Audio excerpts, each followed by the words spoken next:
professor Rodrigo está aqui com a gente hoje, inclusive pelo lançamento desse livro, O Ceticismo da Fé. Deixa eu mostrar aqui para você. Um livro realmente incrível. E eu quero conversar algumas coisas sobre o livro. E eu nem vou me preocupar, porque não importa o quanto a gente converse sobre o livro, não vai esgotar o assunto. Você, por favor, adquira o livro e leia, porque vai fazer total diferença.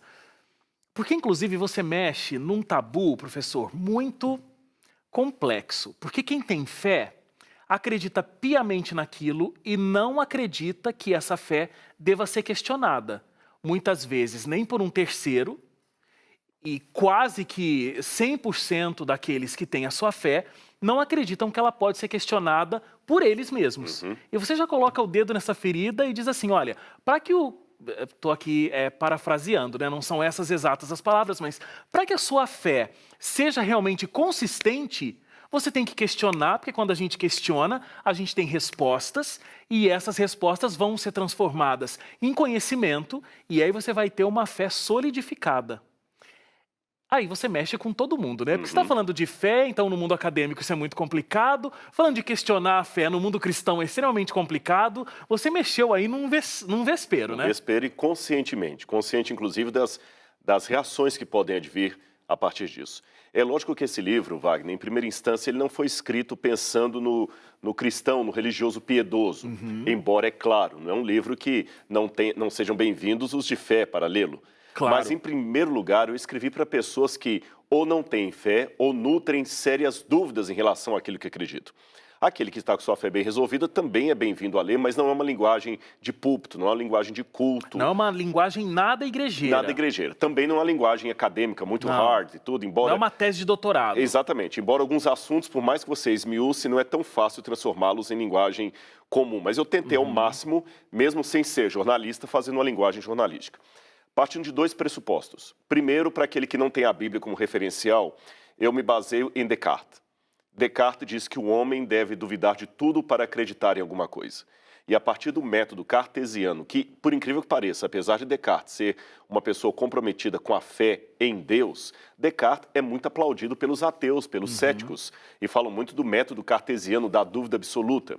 Descartes destrói tudo para demolir. Ele vai demolir todo um edifício para reconstruir uma nova construção de certezas. Eu parti do pressuposto de Descartes para começar a construir o meu livro. Daí a questão ceticismo da fé. Para aqueles que têm a Bíblia como base, deixe-me dizer, e esse também é um dos capítulos que vai aparecer lá no final do livro, a Bíblia também faz uma conjugação entre fé e dúvida dentro do mesmo patamar. Para dar um ou dois exemplos. Abraão é conhecido por todos os cristãos como sendo o pai da fé. Não é isso? O grande pai da fé, Abraão. Mas se você olhar a Bíblia, no livro do Gênesis, a história de Abraão, a primeira vez que Abraão abre a boca na Bíblia é para expressar uma dúvida. Não é para expressar uma certeza. Isso me chama a atenção. O outro exemplo clássico que eu posso dar é do próprio Senhor Jesus, que termina o ministério dele. Então, tem Abraão, o pai da fé, iniciando a trajetória dele com uma dúvida, e Jesus, que não precisa nem de encontrar parâmetros de comparação, termina o ministério dele numa cruz, também expressando uma dúvida. Por que me desamparaste? Então, se a dúvida não pudesse ser conjugada com a fé, nem Abraão questionaria, muito menos o Senhor Jesus Cristo. E você toca num assunto de que alguns personagens bíblicos, dentro do universo cristão, eles são tidos como irretocáveis, né? Pessoas que estão ali num outro grau né, da existência. E por isso a gente não pode questionar e tal. E você faz um contraponto muito consciente de que a Bíblia mesma, ela tem um tratamento desse personagem muito real, muito focado na realidade. Se eu não me engano, o exemplo que você traz é o exemplo de Davi. Claro. Conhecido como homem segundo o coração de Deus, mas que tem toda uma vida de pecado. De pecado e de angústias emocionais. Aliás, já que você mencionou Davi, um dos conjuntos de livros mais importantes da Bíblia, eu digo livros, porque Bíblia significa coleção de pequenos livros. Composta de vários. De vários, é o conjunto dos Salmos. A diferença dos Salmos para o restante da Bíblia é que nos outros livros, Deus sempre fala ao ser humano. Nos Salmos, é o ser humano que se dirige a Deus. Você não tem no livro dos Salmos a expressão assim diz o Senhor. Ali você vê o lado humano do profeta, do escritor bíblico.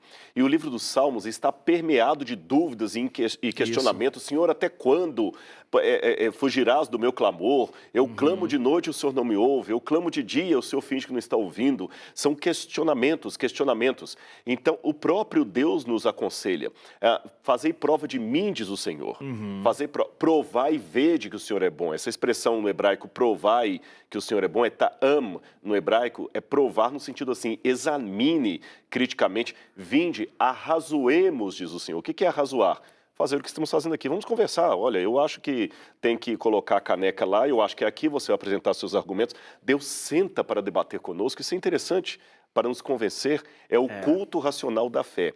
Então, existe para mim uma diferença entre a pessoa que realmente crê em Deus e aquele que é apenas um soberbo da crença. Existe uma diferença entre crer em Deus e quem crê em Deus luta com Deus e aquele que é o soberbo da fé, finge que nenhum problema está acontecendo. E talvez essa coisa da gente não questionar a fé seja porque a gente não quer que quem também tem uma fé como a nossa vá procurar respostas em outros lugares e descubra, de repente, uma outra verdade, né? Uma outra questão.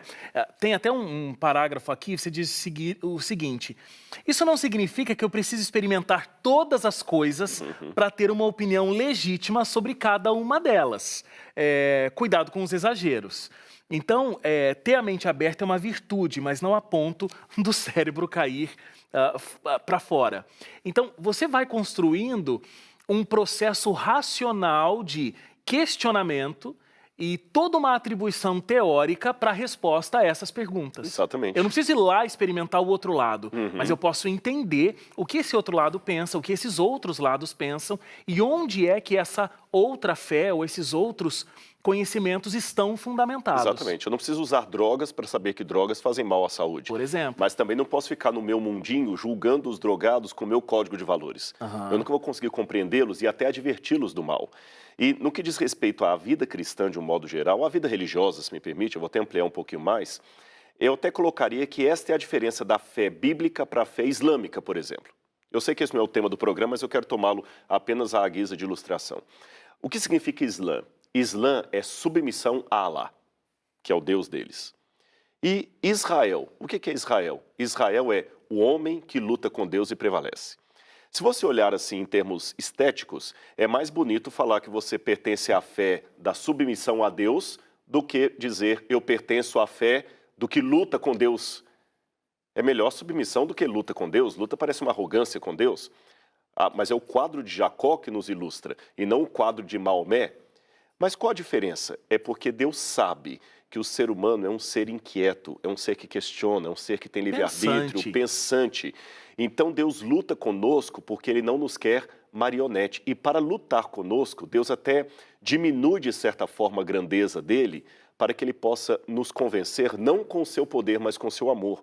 Por exemplo, nós dizemos teologicamente que estamos no grande conflito entre o bem e o mal. Eu pergunto, se estamos no grande conflito, se Deus estivesse lutando com o diabo, usando a potencialidade de Deus, não haveria luta. Porque quem pode lutar... Quem pode com Deus? O próprio fato de Miguel combater com seus anjos contra o dragão significa que ele não está combatendo com o poder de Deus, que nem haveria luta. Claro. Ele está combatendo com o caráter de Deus. E o caráter de Deus é um caráter que senta, que fala, olha, vamos conversar, o que você quer que eu faça? Eu coloquei você para pensar. E posso afirmar que eu sou uma pessoa de mente inquieta, eu coloco isso no livro, e são as minhas inquietudes e as minhas dúvidas que me carregam cada vez mais para uma certeza de fé muito grande.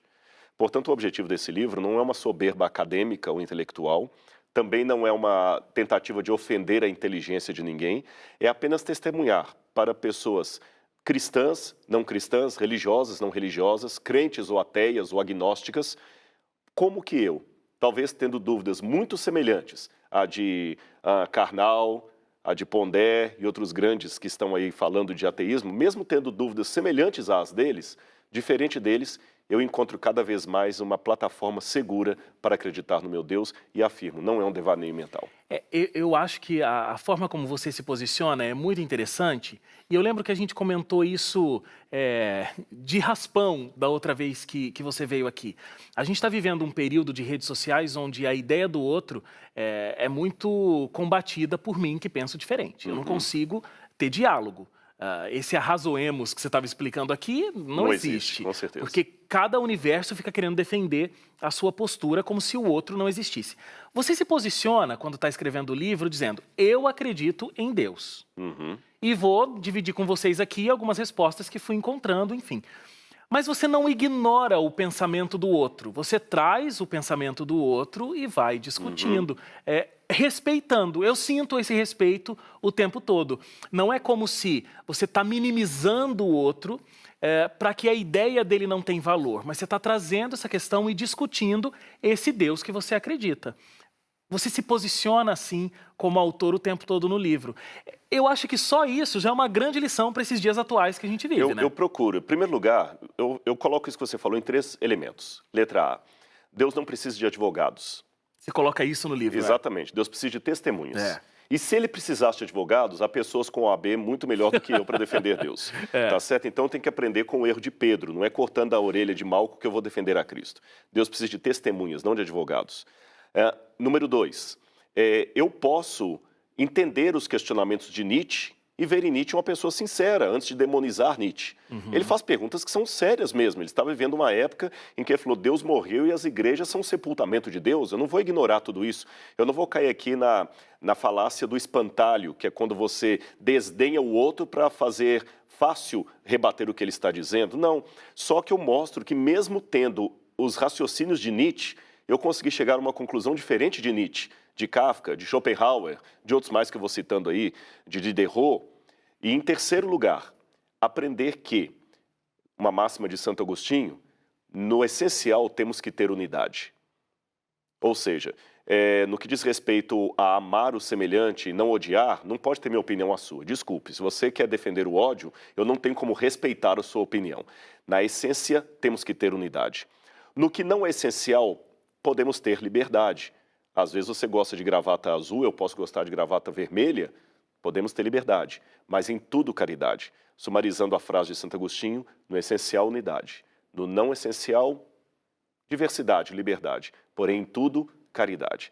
Acho que se fizermos isto, teremos um bom espaço para testemunhar de Deus e, agora um discurso para os religiosos, deixar Deus ser Deus. Porque o meu papel na história é testemunhar dele. Não é sentar no trono da justiça e começar a separar o joio do trigo, como muitos religiosos querem fazer por aí. É interessante. Só sobre um destaque sobre esse raciocínio, você disse, eu posso citar Nietzsche e posso pegar coisas que ele disse, mas posso chegar a conclusões finais diferentes da dele. Eu acho que isso é de uma extrema leveza e de um extremo bom senso, porque existem pessoas que disseram coisas extremamente interessantes e não é porque elas não têm a mesma fé que eu também vou deixar de ter a minha fé porque estou lendo alguma coisa. A própria Bíblia diz que é para eu olhar tudo, mas reter o que é bom. Você cita, por exemplo, Che Guevara. Sim. E eu acho que é logo na introdução do livro que você faz isso. Então você já chega assim, Temos olha... sem perder a ternura, endurecer, temos que endurecer, mas sem perder a ternura jamais. Não é porque você está citando um ícone do comunismo e é contrário a a construção do pensamento aí cristão e tudo mais, que o livro tem que ser deixado de lado. Então eu te coloquei uma frase do Che Guevara, então não adianta mais, tudo que eu escrevi não é por aí. Exatamente. E também eu quero propor para o leitor, seja ele cristão, não cristão, religioso, não religioso, como falei, todo esse público aí, o que eu chamaria de uma leitura inteligente e posicional a respeito dos autores. Eu não posso fazer uma leitura tipo Ctrl+C, Ctrl+V. Eu tenho que ler o que o autor está falando, entender as conclusões dele, por que ele chegou àquela conclusão e, mediante o caminho que ele percorreu, pensar se eu poderia chegar a outra conclusão diferente da dele, mesmo tendo os mesmos elementos que ele teve. Eu acho que essa seria um posicionamento crítico. E, ao mesmo tempo, eu digo que alguém pode falar, não, mas a Bíblia basta. Alguns em casa podem até estar chocados, né? Mas um religioso, conservador, perdendo tempo lendo Nietzsche, você deveria estar lendo a Bíblia. Pode ser que, talvez, quando esse programa estiver não só no Novo Tempo, mas no YouTube, alguém coloque um comentário lá, estou decepcionado. Eu esperava que o Rodrigo Silva gastasse mais tempo lendo a Bíblia e o Espírito de Profecia, e não vai lendo Nietzsche. Mas hoje não podemos nos furtar a isso, sabe? Os jovens estão sendo das igrejas, estão entrando nas universidades, estão colocados à disposição desses autores aí. E o que eu acho que o papel que os líderes religiosos têm que fazer não é isolar a igreja da crítica, mas imunizá-la em relação à crítica. Claro. Isolar e imunizar não são sinônimos perfeitos. Então, muitos pregadores ainda ficam com um discurso conservador, a meu ver, que não dá mais conta do recado, tentando apenas isolar a juventude do mundo que o cerca. Hoje eu não posso me furtar. Pondé foi meu professor. Eu fui aluno do Pondé em filosofia.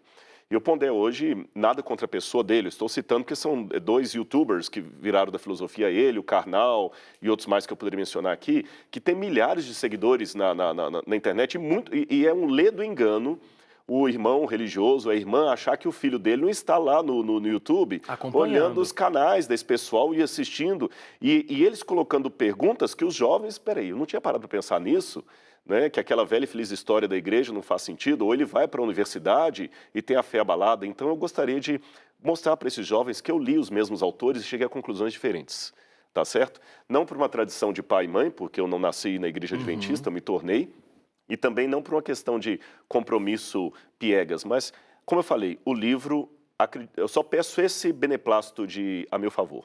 É um testemunho honesto e sincero que eu dou da minha fé em Deus a partir das minhas inquietudes, das minhas incertezas, da minha humanidade. E não vai faltar respostas. Não.